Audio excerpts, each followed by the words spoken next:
देश भर के करोड़ों पेंशन धारकों के लिए बड़ी खुशखबरी सामने आई है। वृद्धा पेंशन, विधवा पेंशन, दिव्यांग पेंशन लेने वाले लाभार्थियों के लिए नया नियम लागू हुआ है। वहीं कई पात्र लोगों के खातों में 4500 रुपये की राशि ट्रांसफ़र होना शुरू हो चुकी है। सुप्रीम कोर्ट ने भी पेंशन को बड़ा फैसला सुनाया है।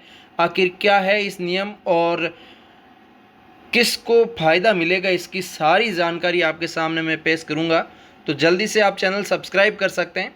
ये 25 जुलाई के बाद पेंशन धारकों को पेंशनों के लेके नई महत्वपूर्ण बदलाव किया जा रहा है। सुप्रीम कोर्ट ने स्पष्ट किया है कि पेंशन किसी प्रकार की हो, दया देखा नहीं बल्कि पात्र नागरिकों का कानूनी अधिकार है। इसलिए सरकारों को समय पर पेंशन जारी करना होगा। तो इसके लिए आपको टेंशन लेने की बात है नहीं। यदि आपको हर महीने 1500 रुपये मिलते हैं, पिछले 3 महीने की राशि लंबित थी, तो आपको 4500 तक की राशि एक साथ मिल सकती है। कई राज्यों में पेंशन राशि बढ़ाकर 4500 रुपये प्रति माह कर दी गई है, 1500 रुपये प्रति माह कर दी गई है। और अप्रैल, मई और जून अथवा दूसरी तिमाही किस्त वो भी जारी कर दी गई है।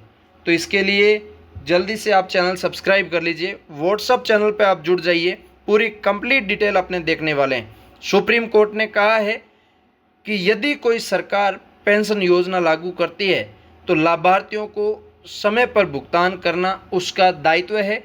देरी होने पर यह लाभार्थी के अधिकारों का उल्लंघन माना जाएगा। इसके अंदर 11 नए नियम हैं। वो नए नियम कौन सा है, आप ध्यान लगा के सुनिएगा। तो पहला नया नियम आपके सामने होगा।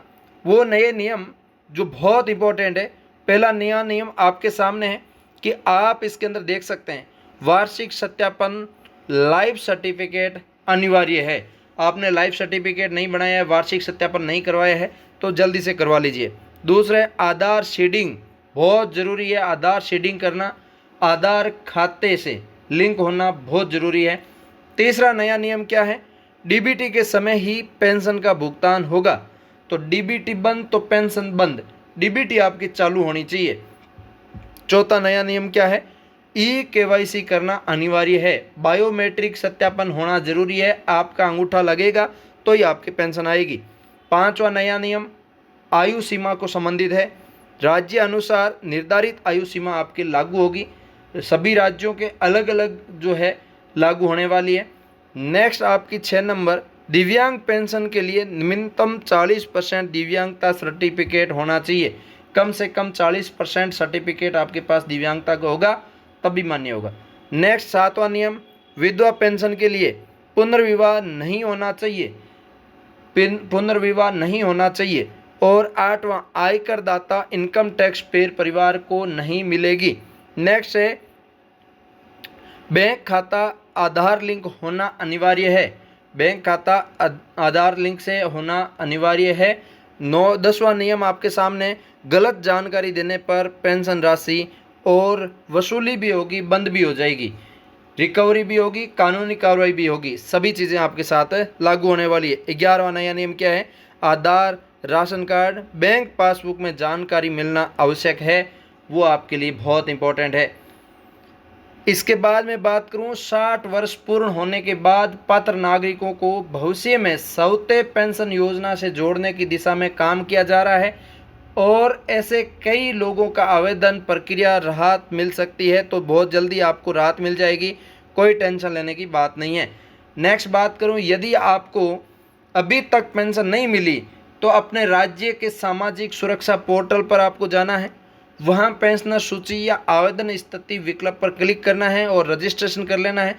वहाँ पे मोबाइल नंबर, बैंक खाता, सब कुछ चीज़ें वहाँ पे डालने का ऑप्शन मिलेगा और वहाँ से आप चेक भी कर सकते हैं। इसके अलावा मैं आपके लिए बात करूँ दोस्तों, यदि आप वृद्धा पेंशन, विधवा पेंशन या दिव्यांग पेंशन प्राप्त करते हैं तो अपने सभी दस्तावेजों की जाँच अवश्य कर लें और समय पर केवाईसी तथा आधार लिंकिंग पूरी करें।